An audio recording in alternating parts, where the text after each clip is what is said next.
Hello students. तो आज हम वुमेन्स बुक के लेसन 4 द किंगडम ऑफ फूल्स की एक क्विक और शॉर्ट समरी देखेंगे। साथ ही साथ में सारे एनसीईआरटी क्वेश्चन आंसर्स को डिस्कस करेंगे। तो आइए शुरू करते हैं।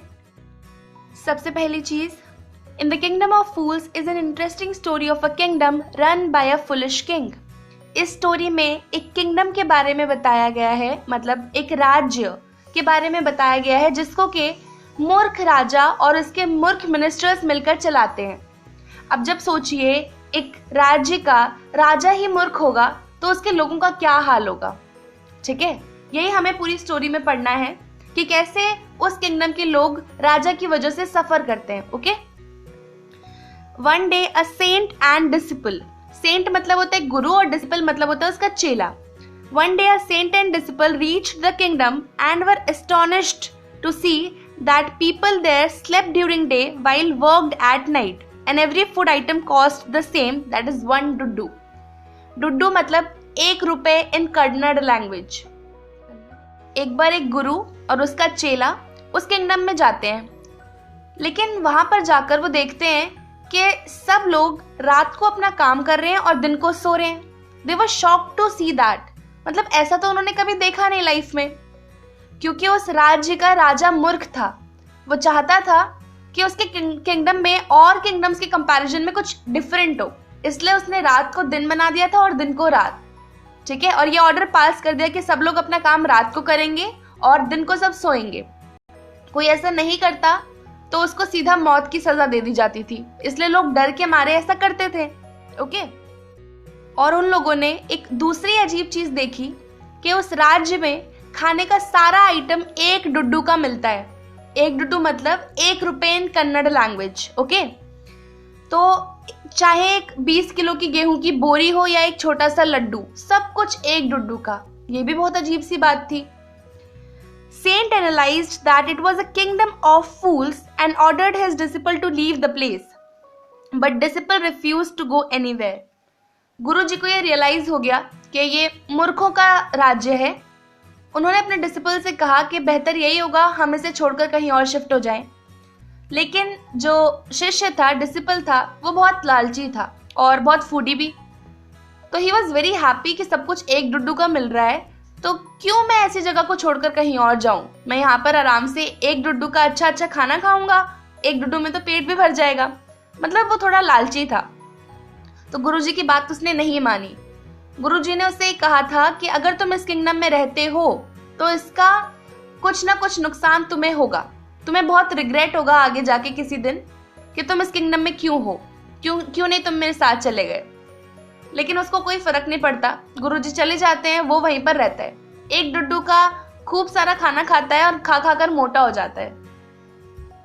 One day a man approached the king for justice.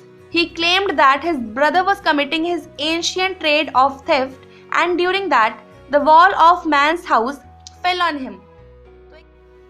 तो एक दिन एक आदमी राजा के पास जाता है। वो राजा से कहता है कि मेरा भाई अपना खानदानी चोरी का काम कर रहा था और जिस घर में वो चोरी कर रहा था उस घर की दीवार मेरे भाई के ऊपर गिर गई and he died on the spot. ठीक है, वो राजा के पास जाकर ये कंप्लेंट करता है and he asked the king to get him compensated, और उस राजा से डिमांड करता है कि मुझे इसका मुआवजा चाहिए, मतलब पैसा चाहिए मुझे, मेरे भाई की जान चली गई, मुझे इसका कंपनसेशन चाहिए। As the king was foolish, he did not realize that the dead man was a criminal, और किंग ठहरा मूर्ख। उसे इस बात का जरा भी मतलब ये चीज दिमाग में ही नहीं आई उसके कि जो इंसान मर गया है, जो उसका भाई, वो क्रिमिनल था क्योंकि वो चोरी कर रहा था किसी के घर में। तो एक तरह से अच्छा ही हुआ ना, एक क्रिमिनल मर गया। On the contrary he investigated the case and called all the people who were involved in the death of the thief. बल्कि वो क्या करता है, कहता है कि इन्वेस्टिगेशन चालू करो, तुम्हें न्याय जरूर मिलेगा और जो भी दोषी है तुम्हारे भाई की मौत जिसकी वजह से हुई है उसे हम जरूर सजा देंगे। वो इन्वेस्टिगेशन चालू करता है, उन सभी लोगों को बुलाया जाता है जो कि उसके मरने के लिए रिस्पॉन्सिबल थे। ठीक है, the rich merchant who was the owner of the house, the man who had built the wall, The dancing girl due to whom the builder had built a weak wall and the goldsmith because of whom the dancing girl had to move around in the street that day. They all were called. तो सबसे पहले court में बुलाया जाता है उस इंसान को जिसका के घर था, वो मतलब जिसके घर में वो चोर चोरी कर रहा था और दीवार उसके ऊपर गिर गई और वो मर गया। उस घर के ओनर को सबसे पहले बुलाते हैं।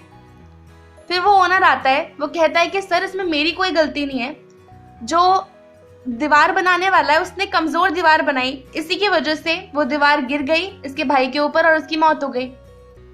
फिर उस बिल्डर को बुलाया जाता है जिसने कि वीक वॉल बनाई। वो कहता है कि इसमें मेरी कोई गलती नहीं है, जिस दिन मैं दीवार बना रहा था गली से बार बार एक डांसिंग गर्ल जा रही थी, उसके पैर में पायल थी और उस पायल के जिंगलिंग की वजह से मैं अपने काम से डिस्ट्रैक्ट हो रहा था, तो मेरी इसमें कोई गलती नहीं है, उस डांसिंग गर्ल की गलती है। फिर राजा उस डांसिंग गर्ल को बुलाता है।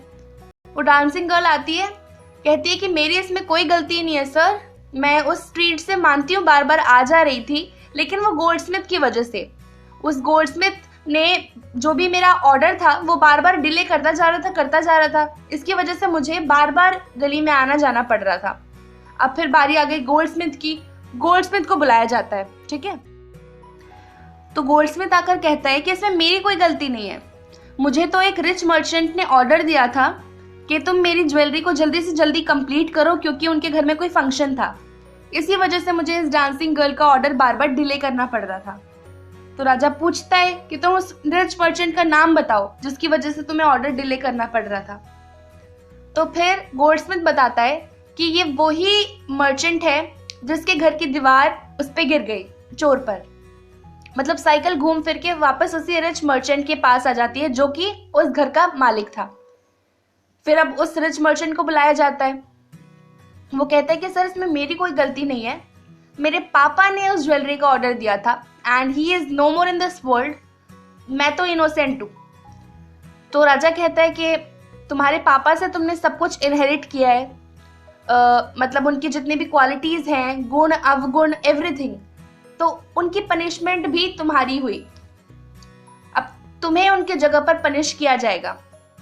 तो वो थोड़ा finally the king decided that the merchant's father was real culprit, as he was dead his son would be punished, ठीक है। तो राजा ये कंक्लूजन पे पहुंचता है कि जो मर्चेंट है उसके पापा रियल क्रिमिनल थे, लेकिन अब वो इस दुनिया में नहीं है, तो उस मर्चेंट को सजा दी जाएगी। Then they realized that merchant is too thin to be killed by a stake. Stake मतलब होता है एक नुकीला हथियार जिससे कि किसी इंसान को सजाए मौत दी जाती है, ओके। तो किंग को ये रियलाइज होता है कि वो मर्चेंट बहुत ज्यादा पतला है, उसको हम स्टेक से सजा नहीं दे सकते। King ordered to find a man suitable for the stake. अब किंग अपने सिपाहियों को ये ऑर्डर दे देता है कि तुम पूरे गांव में, पूरे किंगडम में ऐसे एक इंसान को ढूंढ कर लाओ जो कि इस स्टेक के लिए एकदम परफेक्ट हो, मतलब उसका स्टेक खराब नहीं होना चाहिए बस।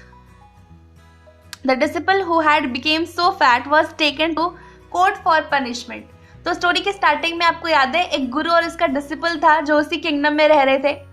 अब क्या होता है, उस किंगडम का खाना खा खा कर, इतना सस्ता सब कुछ खाकर वो डिसिपल मोटा हो जाता है और किंग ने ऑर्डर दिया था कि एक मोटे इंसान को ढूंढ कर लाओ जो कि स्टेक में फिट हो जाए। तो सिपाही उस डिसिपल को पकड़कर सीधा दरबार में लेकर जाते हैं। He prayed his guru to help, his guru visualizes that disciple is in trouble and reaches to save him. तो वो अपने गुरुजी से बहुत प्रे करता है कि प्लीज मुझे बचा लीजिए, और गुरुजी के पास ऐसी पावर थी कि वो चीजों को विजुअलाइज कर सके। तो उन्होंने देख लिया कि उनका शिष्य मुसीबत में है, तो गुरुजी आ गए उसको बचाने के लिए। He uses his intelligence and wisdom to trap the foolish king. तो गुरुजी ने बहुत समझदारी से काम लिया और राजा को अपने जाल में फंसा लिया। देखिए, हुआ यूं था कि जब गुरुजी वहां पर आए थे, डिसिपल के कान में उन्होंने कुछ फुसफुसाया और वो आपस में बहस करने लग गए दोनों कि पहले मुझे मरना है, पहले मुझे मरना है। तो king was so astonished to see that कि ये इंसान मरना क्यों चाहता है। तो वो गुरुजी से पूछता है कि हमने तो एक मोटे इंसान की तलाश थी, क्योंकि स्टेक में ये जो मर्चेंट है, जो कल्प्रिट है, वो फिट नहीं हो रहा था। तो आप क्यों मरना चाहते हैं? वो बताता है गुरुजी कि देखिए, आपका ये जो स्टेक है ये नया नया है। इस स्टेक से पहले जो इंसान मरेगा वो अगले जन्म में इस किंगडम का राजा बनेगा, और दूसरे नंबर पे जो मरेगा वो इस किंगडम का minister. Finally the king and his minister get themselves killed by the stake in place of guru and his disciple. तो किंग नहीं चाहता था कि इस जन्म में या किसी भी जन्म में उसका किंगडम किसी और के हाथ में जाए। तो किंग ने बोला कि आप पहले मुझे इस स्टेक से मारो, फिर सेकंड नंबर पे हमारे मिनिस्टर को, क्योंकि हम नहीं चाहते कि आगे जाकर मतलब किसी और के हाथों में हमारा किंगडम आए। तो गुरुजी की चतुराई की वजह से तो फाइनली उस किंगडम के लोगों को मूर्ख राजा और मंत्री से छुटकारा मिल जाता है। The people of the kingdom beg the guru and his disciple to become their new king and minister. तो उस किंगडम के लोग गुरु और शिष्य से बहुत रिक्वेस्ट करते हैं कि आप ही हमारे नए किंग और मिनिस्टर बन जाएं। The Guru agreed on the condition that the kingdom would function normally like all the kingdoms did. तो गुरु और चेले दोनों इस बात पे अग्री हो जाते हैं और वो लोग उस किंगडम के नए मिनिस्टर और किंग बन जाते हैं, और वापस से सब कुछ पहले जैसा हो जाता है। मतलब सब लोग दिन में काम करेंगे और रात को सोएंगे, और वहां पर कुछ भी एक डुड्डू का नहीं मिलेगा। जो भी रूल्स और रेगुलेशन किंगडम में खराब हो रखे थे फुलिश किंग और मिनिस्टर की वजह से, वो वापस से ठीक हो जाते हैं, और वो किंगडम भी बाकी अदर किंगडम्स की तरह नॉर्मली चलने लग जाता है। So that was our story. अब हम क्वेश्चन आंसर्स डिस्कस करेंगे वन बाय वन, सारे एनसीईआरटी क्वेश्चंस को। ओके, सो पहला question, what are the two strange things the guru and his disciple find in the kingdom of fools. तो दो अजीब सी चीजें जो गुरु और उनके शिष्य को नजर आती हैं उस किंगडम ऑफ फूल्स में। सबसे पहली चीज कि सब लोग दिन को सो रहे हैं और रात को अपना काम कर रहे हैं, और दूसरी चीज कि वहां पर सब कुछ एक डुड्डू का मिल रहा है। ओके, तो यही दोनों चीजें हमने मेंशन करनी अपने आंसर में। When the guru and his disciple reach the kingdom of fools, they find the following two strange things. ठीक है, दो ये चीजें हैं। All the people sleep during the day and work during the night. पहली चीज कि सब लोग दिन को सोते थे और रात को अपना काम करते थे। They have trained their cattle and all the other animals also to do the same, as they fear punishment at the hands of the king. उन्होंने अपने जानवरों को भी दिन में सोने की आदत डाल दी थी और वो रात को जगा करते थे। मतलब रात को दिन वाला माहौल होता था वहां पे। लोग इतना ज्यादा डरते थे पनिशमेंट से कि वो ना चाहते हुए भी किंग की ये बात को फॉलो करते थे, और किंग को ऐसा लगता था कि लोग मेरी बात कितनी मान रहे हैं, है ना। वहां के लोगों ने अपने जानवरों को भी इस तरह से ट्रेन कर दिया था कि वो लोग भी रात को जगते थे और दिन को सोते थे। मतलब everybody was so scared of punishment, क्योंकि सीधा सजाए मौत दे दी जाती थी जो इस रूल को फॉलो नहीं करता था। तो राजा के डर के कारण से सब लोग इस रूल को फॉलो करते थे।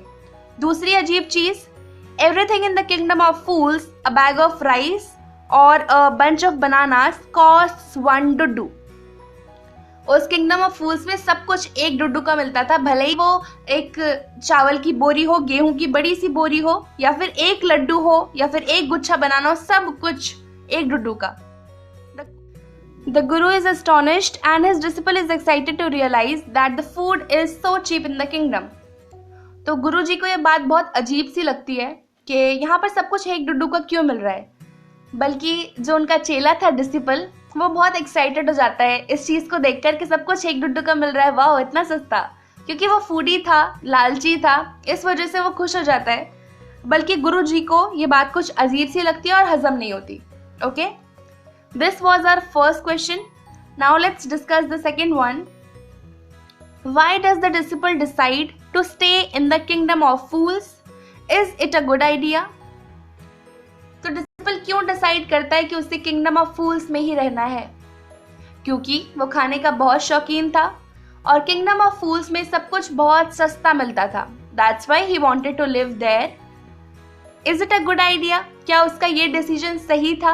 बिल्कुल नहीं, क्योंकि अपने इस फैसले की वजह से वो बाद में फंस जाता है, और इतना बुरा फंसता है कि उसको तो मौत ही मिलने वाली थी।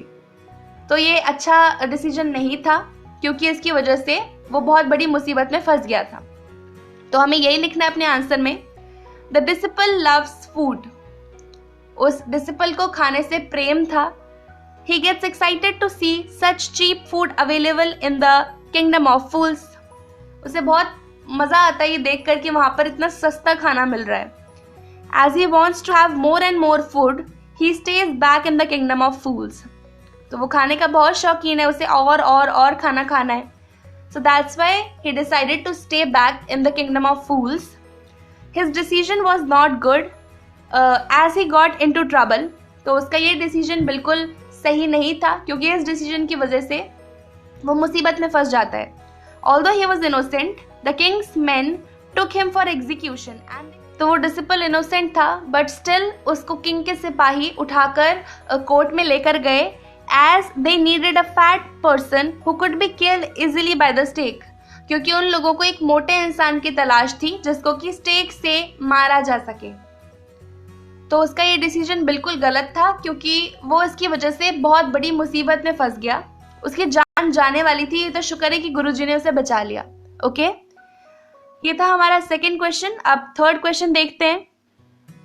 Name all the people who are tried in the king's court and give the reasons for their trial. तो हमें उन सभी लोगों के नाम बताने हैं जिनको कि किंग ने ऑर्डर किया था कि आप हमारे शाही दरबार में पेश हों। मतलब वो सभी लोग जो कि उस चोर की मौत में शामिल थे, उन सभी की एक लिस्ट बतानी है हमें। सबसे पहले उस घर का मालिक जिसकी दीवार उस चोर पर गिर जाती है और वो मर जाता है। फिर वो बिल्डर जिसने वो दीवार बनाई होती है। फिर वो डांसिंग गर्ल जिसकी वजह से वो दीवार कमज़ोर बनती है। फिर उसके बाद वो गोल्डस्मिथ जिसकी वजह से उस डांसिंग गर्ल को बार बार स्ट्रीट में आना जाना पड़ रहा था। उसके पायल की आवाज़ से बिल्डर की कंसंट्रेशन बिगड़ रही थी और जिसकी वजह से दीवार कमज़ोर बनी।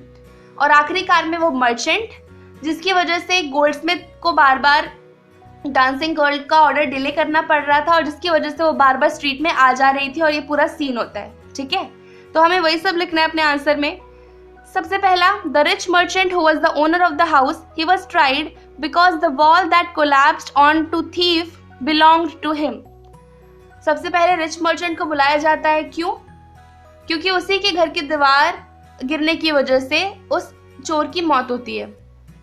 Secondly, the bricklayer who had built the weak wall was also tried for constructing the wall that collapsed and killed the thief.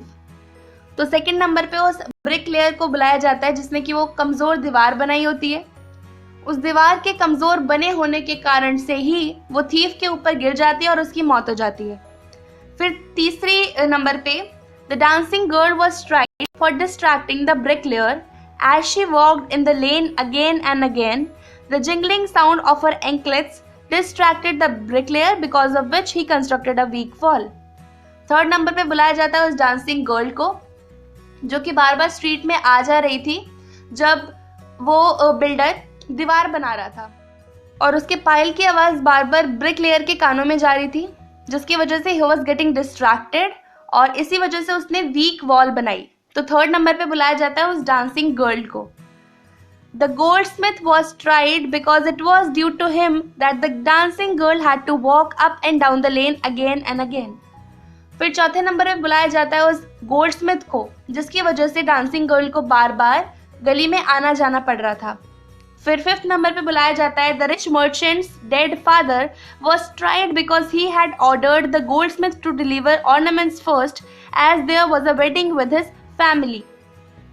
तो पांचवें नंबर पे उस मर्चेंट के फादर को दोषी समझा जाता है जिसने कि गोल्डस्मिथ को ऑर्डर दिया था कि पहले तुम हमारी ज्वेलरी बनाओ, उसके बाद ही कुछ करना। ठीक है, due to his order the goldsmith was unable to make the dancing girls ornaments in time.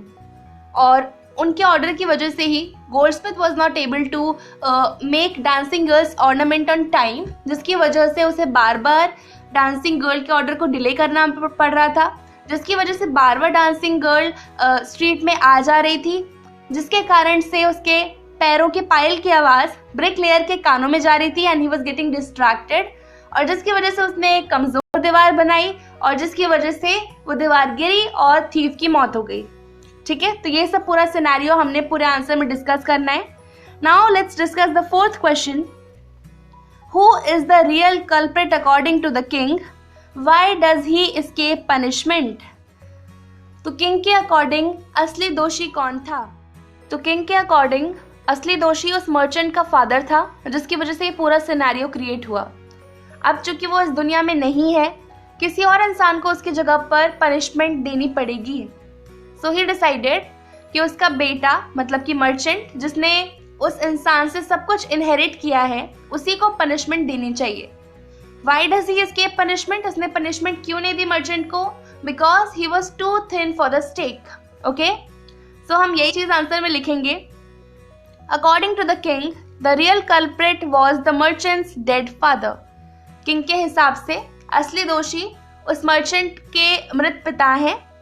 As he was dead, he could not be punished, and in place of him, his son, who has inherited all his property, would be punished. तो अब चूंकि उनकी death हो चुकी है, उनको punish नहीं किया जा सकता, तो उनकी जगह पर उनके बेटे, जिन्होंने उनसे सब कुछ इनहेरिट किया, उनकी प्रॉपर्टी, उनके पाप, उनके पुण्य, सब कुछ, उसको पनिश किया जाएगा. The merchant escapes the punishment as the minister feels that he is too thin to be killed by the stake. वो मर्चेंट सजा मिलने से बच जाता है, क्योंकि मिनिस्टर को ये रियलाइज होता है that he is too thin to be killed by a stake. एक स्टेक से मौत देने के लिए वो बहुत ज़्यादा पतला है, इस वजह से वो मर्चेंट मरने से बच जाता है. तो मतलब इतना सिली सा रीज़न, अगर वो पतला है तो उसे नहीं मारा जाएगा, और किसी भी इंसान को पकड़ के ले आओ, किसी मोटे इंसान को जो ये स्टेक में फिट हो जाए, उसी को पनिशमेंट दे दो. So that's why it was a kingdom of fools, right? Okay, let's discuss the fifth question. What are the guru's words of wisdom? When does the disciple remember them? तो गुरु की वो कौन सी बातें थी जो डिसिपल को याद आती हैं और कब? तो गुरु जी ने ये कहा था कि अगर तुम इस किंगडम में रहते हो तो एक दिन तुम्हें बहुत बड़ी मुसीबत का सामना करना पड़ेगा. यही बात डिसिपल को याद आती है जब उसे राजा के सैनिक एग्जीक्यूशन के लिए ले जा रहे होते हैं. तो यही सब लिखना है हमें अपने आंसर में. The Guru had told his disciple that the place was a kingdom of fools and that was unsafe for them. तो गुरु ने अपने डिसिपल से कहा था कि जिस राज्य में वो अभी हैं, it is kingdom of fools, ये पागलों का किंगडम है, तो बेहतर यही होगा कि यहाँ से कहीं और चले जाया जाए, क्योंकि ये हमारे लिए सेफ नहीं है. He had asked his disciple to leave the place at once. उसने बोला था अपने डिसिपल को कि तुम्हें इस जगह को छोड़ देना चाहिए, चलो तुम और मैं कहीं और चले जाते हैं इस जगह को छोड़कर. लेकिन डिसिपल नहीं माना. The disciple is reminded of Guru's words of wisdom when he lands into trouble. जब वो मुसीबत में पहुंच जाता है शिष्य, तब उसे अपने गुरु की ये बातें याद आती हैं. When king's men take him for execution, he prays to his guru and asks him to save his life. तो जब किंग के सैनिक उसे एग्जीक्यूशन के लिए मतलब मौत देने के लिए लेकर जा रहे होते हैं, क्योंकि उन्हें एक मोटा आदमी चाहिए होता है अपने स्टेक के लिए, तब जाकर वो अपने गुरु को याद करता है और प्रे करता है कि प्लीज गुरुजी मुझे इस मुसीबत से निकाल लीजिए. ठीक है, ये था हमारा फिफ्थ क्वेश्चन. अब हम डिस्कस करेंगे sixth question. How does the guru manage to save his disciples life? तो गुरु जी कैसे अपने शिष्य की जान बचाते हैं? वो बहुत ही समझदारी और बुद्धिमानी से काम लेते हैं. वो वहां पर एक ट्रैप क्रिएट कर देते हैं जिसमें कि किंग और उसके मिनिस्टर फंस जाते हैं और उस पूरे किंगडम को मूर्ख राजा और मंत्री से छुटकारा मिल जाता है. Okay, so we will write here the guru is wise and intelligent man. He traps the foolish king into his talks. तो गुरु जी बहुत समझदार और बुद्धिमान इंसान थे. वो अपनी बातों में किंग को फंसा लेते हैं. He says that as he is guru, he is senior to his disciple and so he should be killed first. वो राजा से कहते हैं कि मैं इस बच्चे का गुरु हूँ, मतलब मैं डिसिपल का गुरु हूँ और मैं इससे बड़ा हूँ, इसलिए मुझे पहले मौत दीजिए आप, उसके बाद इसको मारिएगा. The kings get confused to see the guru's eagerness to die. तो वो बहुत कंफ्यूज हो जाता है इस चीज़ को देखकर कि ये मरना क्यों चाहता है, इतनी क्या उत्सुकता है इसको मरने के लिए। He asks him the reason for it. तो किंग गुरु से पूछता है कि तुम मुझे इसका रीजन बताओ कि तुम क्यों मरना चाहते हो। On being promised that he would be killed first, the Guru says that as the stake is a new one, it has not killed any criminal. तो पहले गुरुजी किंग से प्रॉमिस करवा लेते हैं कि अगर मैं आपको बता दूंगा तो प्रॉमिस कीजिए कि आप पहले मुझे मारेंगे। तो किंग कहता है कि हाँ चलो ठीक है, तुम बताओ तो सही कि क्या रीज़न है, तुम इतना मरने के लिए उत्सुक हो रहे हो। तो गुरुजी कहते हैं कि ये स्टेक एकदम नया है, मतलब इससे अभी किसी भी क्रिमिनल की मौत नहीं हुई है, किसी को मारा नहीं गया इससे। He adds that the person who would be killed first by the stake first will be born as the king of the kingdom. वो कहता है कि पहला इंसान जो स्टेक द्वारा मारा जाएगा, अगले जन्म में वो इस राज्य का किंग बनेगा। The second person who would be killed by the stake would be reborn as minister of the kingdom. और वो कहता है कि दूसरा इंसान जो इस स्टेक से मारा जाएगा वो इस राज्य का मिनिस्टर बनेगा। The king considers the guru to be genuine and so tells his minister that they should not lose their kingdom in next birth. तो किंग को लगता है कि गुरुजी सत्य बोल रहे होंगे एकदम, और वो अपने मिनिस्टर से कहता है कि कुछ भी हो जाए हमें अगले जन्म में अपना ये राज्य खोना नहीं है, हम ही अगले जन्म में इसके किंग और मिनिस्टर बनेंगे। In this way, the king decides to save his kingdom and get himself and his minister killed by the stake in place of the guru and his disciple. तो वो किंग और minister ये decide करते हैं कि गुरु और शिष्य की जगह पे पहले किंग को मारा जाएगा उस स्टेक से, उसके बाद मिनिस्टर को, ताकि अगले जन्म में वो उस किंगडम के किंग और मिनिस्टर वही बने। ये सिर्फ बातें थी, it was trap for them, और जिस ट्रैप में वो आ जाते हैं और वो मर जाते हैं, और फाइनली उस किंगडम के लोगों को मूर्ख राजा और उसके मंत्री से छुटकारा मिल जाता है। ठीक है, in this way the king decides to save his kingdom and get himself and his minister killed by the stake in place of guru and his disciple, hence the guru saves his disciple's life. और इसी तरह से बुद्धिमानी और चतुराई से गुरु जी ने अपने डिसिपल की जान बचाई। ओके, तो यहाँ पर हमने पूरे लेसन को डिस्कस कर लिया, उसके सारे एनसीईआरटी क्वेश्चन आंसर्स को देख लिया, डिस्कस भी कर लिया। आई होप आपको चीज़ें समझ आई हो। अगर आपको कोई डाउट रहता है अभी भी चैप्टर से रिलेटेड या कोई भी क्वेश्चन आता है दिमाग में, तो प्लीज़ कमेंट सेक्शन में पूछिए। एंड आई होप कि आपको चीज़ें समझ आई होंगी। तो अगर आपको चीज़ें समझ आई तो इस वीडियो को एक लाइक कर दें, चैनल को सब्सक्राइब कर लें और बेल आइकन दबाना ना भूलें ताकि आने वाले सभी वीडियोस की अपडेट आप तक पहुंचती रहे। तो फिलहाल इस वीडियो के लिए इतना ही, आपसे मिलते हैं आगे आने वाले वीडियोस में। तब तक के लिए bye bye, take care, have a great day.